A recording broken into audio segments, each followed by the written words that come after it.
À la veille d'un match crucial pour l'avenir du football gabonais, le pays se retrouve plongé dans une tourmente sans précédent.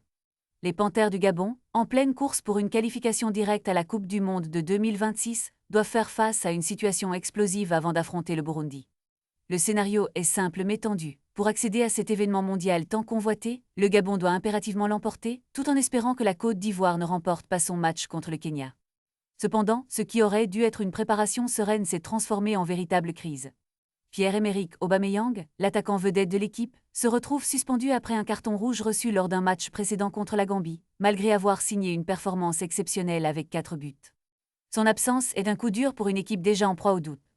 La situation est d'autant plus alarmante qu'un climat de mécontentement règne parmi les joueurs, qui ont décidé de boycotter l'entraînement, revendiquant le paiement de leur prime de qualification pour la Coupe d'Afrique des Nations de 2025. Les conditions d'hébergement sont décrites comme déplorables et le manque d'équipement sportif jette une ombre sur la préparation. Le comble, la dernière séance d'entraînement a dû être annulée à cause d'une panne d'électricité.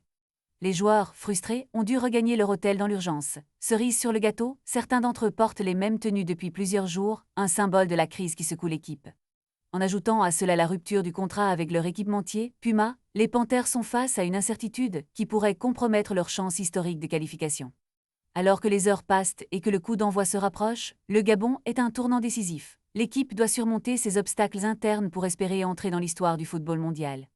La pression est à son comble et le temps presse. Reste à savoir si les joueurs pourront transcender leurs problèmes pour réaliser un exploit qui marquerait le début d'une nouvelle ère pour le football gabonais.